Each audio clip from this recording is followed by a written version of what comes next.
Hello, Riversong here, and you're listening to Sean Frame on Two Broads Talking Politics.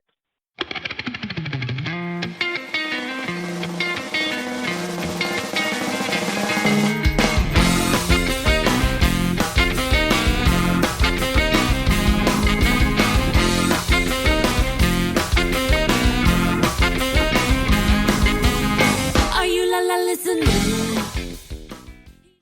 Hey everyone, this is Kelly with Two Broads Talking Politics. I'm on today with Sean Frame, who is running for Congress in 2020 in the California 4th District. Hi, Sean. Hi, thanks for having me today. Yeah, thanks so much for joining me. So I would love to start with just a little bit of background. Can you tell me about yourself and why you've decided to run for Congress? Like you, I was one of those people who talked about politics a lot, but never thought I'd actually be involved in them. In 2008, when I moved to the district, I had young sons, and my thought was that I should just get involved in the schools. It would allow me to spend more time with my sons and also give me a chance to meet folks in the community. So I did that, and I got deeply involved in the schools just as a parent volunteer, as we do. I went and volunteered in the garden program, and I started a film class for gifted and talented students. And while I was there, of course, I got to know a lot of the teachers and parents and kids. And it was great. It really did bring me into the community in a way that I was really happy about. And of course, it was nice to be around my sons that much.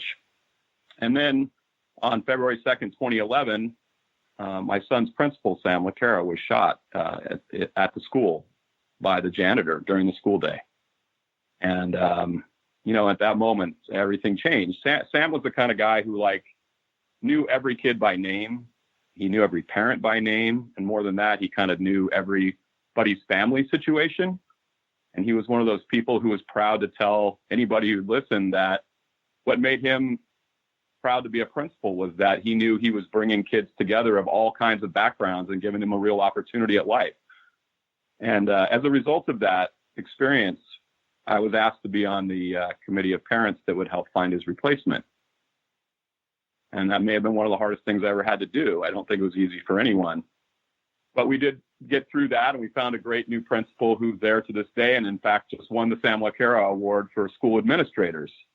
And as a result of that process and being involved in it, I got to know the superintendent of the district and some of the board members. And when a couple of seats came open later that year, they asked if I had run. And I did, and I've been on the school board ever since. When you're on the school board, of course, what happens really quickly is you realize you thought you knew a lot about families and kids in your community, and you realize you didn't know anything. In my community, it meant like 70% of the kids at that school are free and reduced lunch. And that in our district of 1,300 kids, 100 of them are homeless at times. And when you see that, you start really thinking what we're doing at the school district is great, but there are bigger problems that we're facing. And nobody seems to be solving those problems. And so, when you realize that, then you look to a higher level of government. And what I saw there at the higher level of government was three folks, two in the state house and one in Congress who really don't believe in government at all. And that's fundamentally why things aren't happening in my community the way they ought to. And if you care about kids and families as much as I do, that becomes a driving force for you, and ultimately was the kernel that got me to here where I'm running for Congress. So there are obviously a ton of really important issues facing the country right now. What are some of the issues that you think the people of the 4th District are really concerned with at the moment? So I've been out on the trail now for a few months, and I get a chance to talk to people every day about what's important to them. And it's interesting. So this is a district that was won by the Republican last time by 8 points. And prior to that was won by 26 points. So we're moving in the right direction, I will say. But, it's a fairly rural conservative district. And so I don't hear people talking about climate change. I hear them talking about wildfires. My town looks a lot like Paradise, where the Camp Fire happened, and where I live in Placerville. And a lot of the district, frankly, looks just like that. And what that means is that, climate change is an issue, but the way people think about it is the threat of wildfire. And the threat of wildfire has actually translated into things like people losing their homeowners insurance. For example, when I started running, I was talking to people and they were telling me these stories about losing their insurance. And then one day I came home and my insurance had been canceled. And I realized that this is an issue that threatens our way of life here, because frankly, if you can't have homeowners insurance, your home quickly has little value because you can't sell it. So I've learned that, climate change is an issue, but it's talking to people about how do we fix the effects of climate change is what will actually motivate them to want to do something about it. And I've, spoken in front of very conservative audiences who are nodding their head and realizing that, we don't have to agree about climate change. I personally believe that it's real and man-made, and Tom McClintock, our representative, believes that it's not real and not man-made. But as somebody who believes it's real, I'm going to do something about it, and he frankly won't. And so that's a big issue here. The other one is rural infrastructure. We, in many parts of this district, don't have broadband. Some places we don't have internet at all. In 2019, I, have internet at my house. I have one provider, and it goes out several times a year, often for a week at a time. And that means that, many of the opportunities that are available to people in other more urban parts of the world just don't exist in our district in many places. And that affects jobs, availability, that affects our education system, that affects so many things. And that's definitely an underlying issue here in this district. I could go on. There's quite a list, and none of them are being handled. I don't want to go, and, when I talk about wildfires, climate basically, is it's the foundation of our whole economy in this district. Our district includes Lake Tahoe and Yosemite and Kings Canyon and Sequoia National Park, many of the, national forests. It's the watershed for the entire, 60% of the water in the state of California originates in this district. And if climate change affects that water supply, that affects the economy of California, and it even affects the economy of the entire United States. So this little district that nobody's ever heard of is one of the most important districts in the United States, just based on the amount of water that originates here for our state. Mm-hmm. California has these what are sort of commonly known as jungle primaries. So instead of party primaries, there's a primary, and then the top two, regardless of party, move on to the general election. Does that change anything about how you think about running a campaign, how you are sort of thinking now this far ahead of the primary?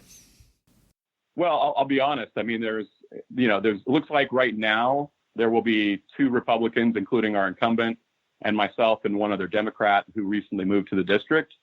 Frankly, I would love to see it go the way it does in many of the more urban parts of California, where we end up with two Democrats on the ballot. Yeah. But, realistically, I just feel like it's really the goal is to get myself onto that, the general election ballot, and then really, go hard at Tom McClintock, who frankly, he may be one of the worst members of Congress that nobody's ever heard of. Somehow he doesn't get the sort of press that Steve King and Devin Nunes do, or Kevin McCarthy even. But, he's so bad. And when I talk to even Republican audiences, there's a lot of acknowledgement of that. He's the kind of guy that will take a vote, and there will be a vote in the House. For example, he did one recently about, I guess it was, the vote was actually 419-1 in the House, and he was the one vote against it. And it was about allowing families affected by contaminated drywall to allow temporary forbearance on the payments of their home mortgages. So everybody else in the House thought that was a perfectly, legitimate thing to do, except Tom McClintock. So, my goal really is just to make sure I get through the primary, get to the general, and then really make a point of showing people how little representation they have by a guy who, ironically, has never lived in our district. He's actually represented himself by Ami Bera.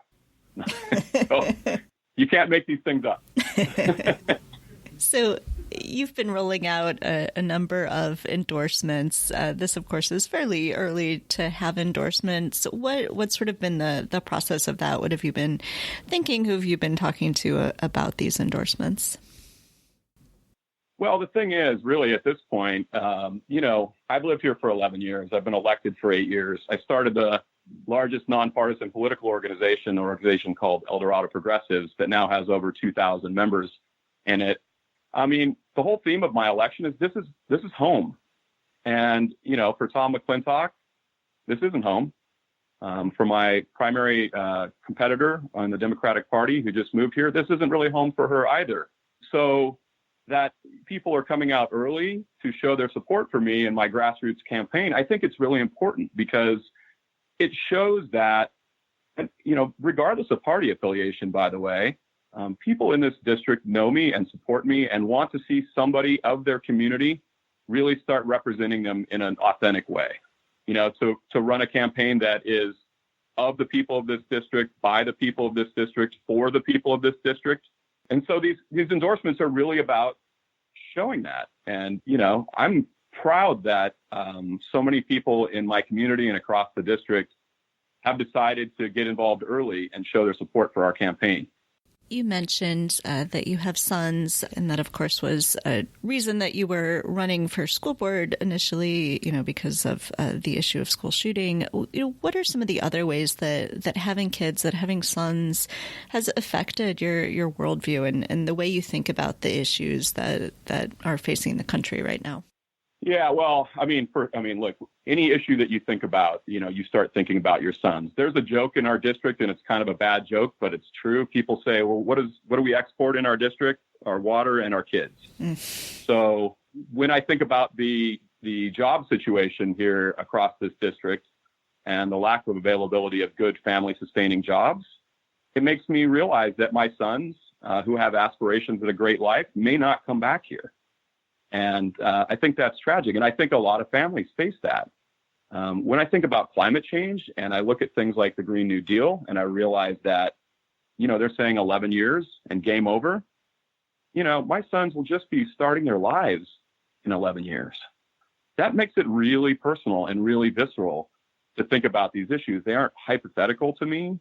They are issues that my sons will have to face. And I want to be able to look at them when my time here is done and say, you know what, I did every last thing I could for you. And I think all parents look at it that way. I know growing up, a good portion of my childhood, I was growing up with a single mom. And I know that she had to work extra hard. This is the 1970s because, there weren't a lot of single moms around needing to get a job and keep us in a good house. But she was willing to do anything she had to do to make sure that myself and my sister would have a good life.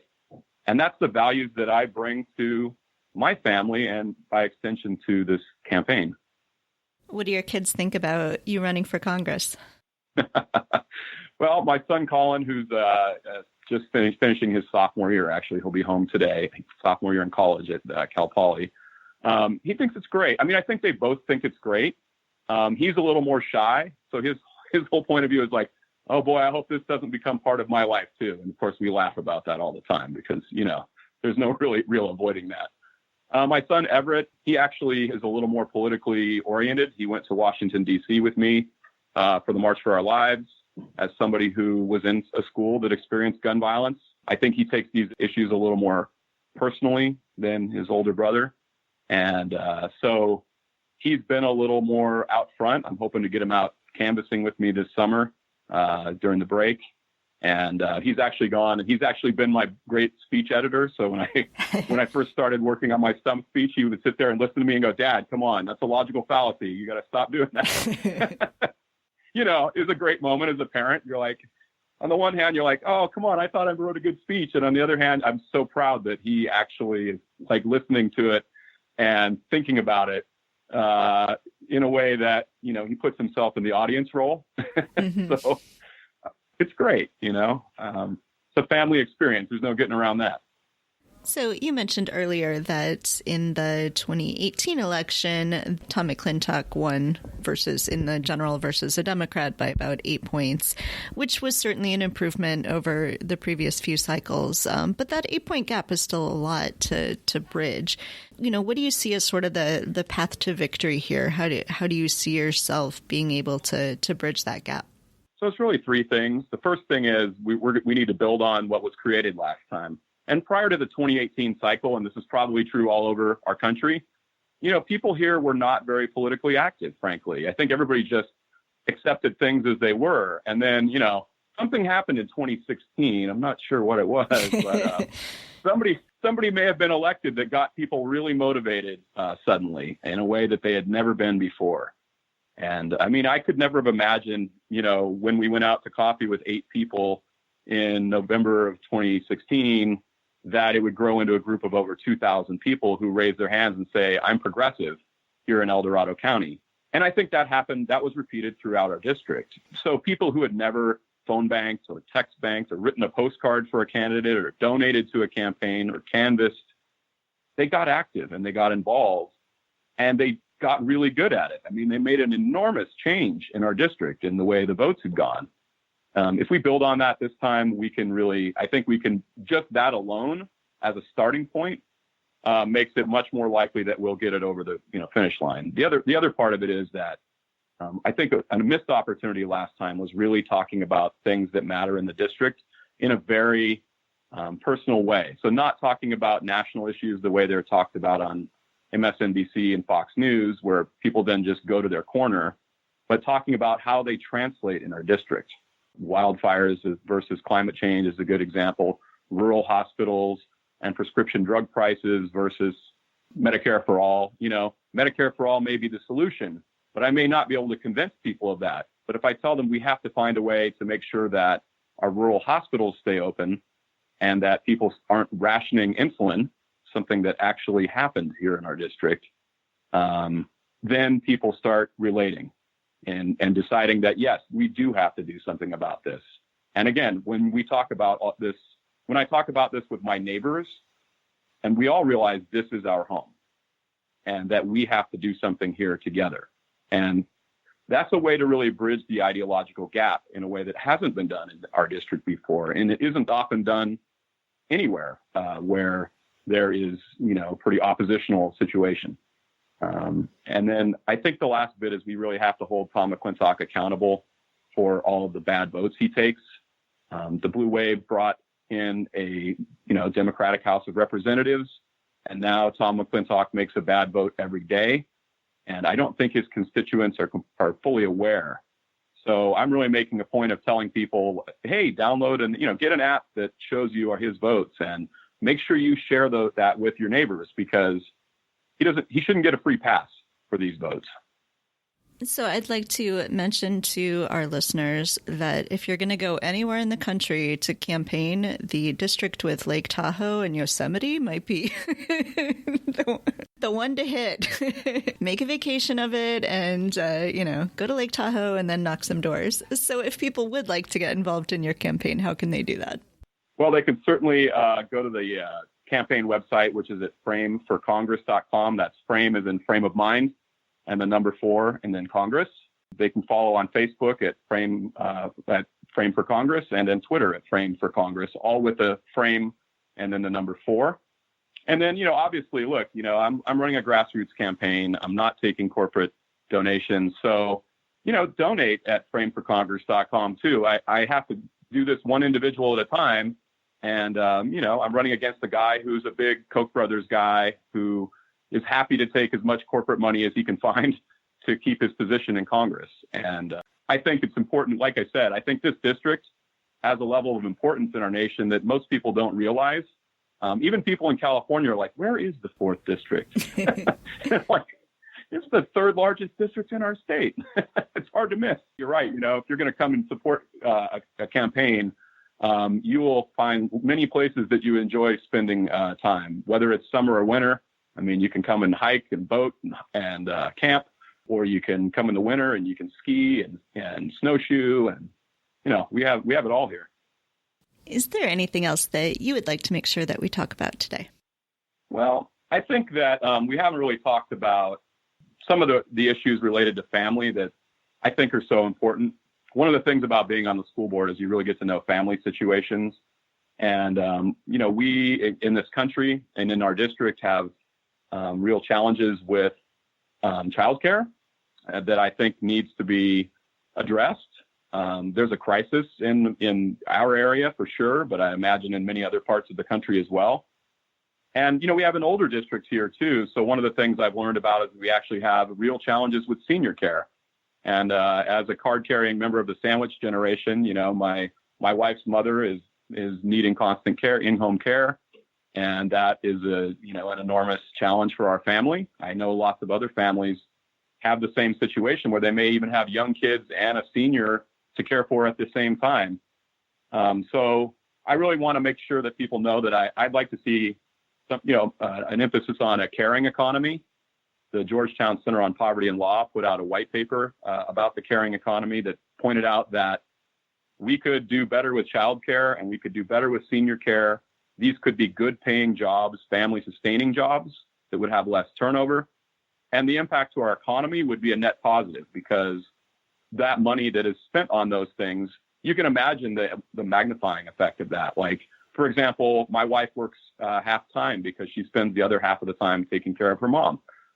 She would be working full-time if we could find full-time around-the-clock care that wasn't going to break the budget.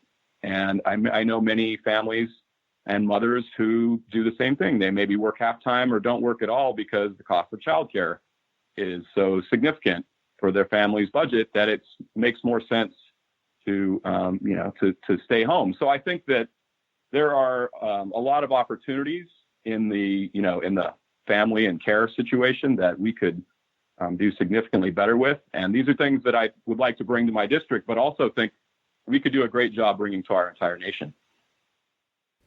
All right. Well, Sean, thank you so much for taking the time to talk with me today, and thank you for running. I always love seeing people step up and run in these districts with Republican incumbents that just have got to go. Thanks. Yeah, I'm really proud to run as a progressive and wear my progressive values on my sleeve, and also help translate them to people who might typically vote Republican. But I do think there is a way for a rural Democrat to win, and I'm glad you had me on the show today. Thanks for listening to Two Broads Talking Politics. Our theme song is called Are You Listening? Off of the album Elephant Shaped Trees by the band Immunuri, and we're using it with permission of the band. Our logo and other original artwork is by Matthew Wethlin and was created for use by this podcast.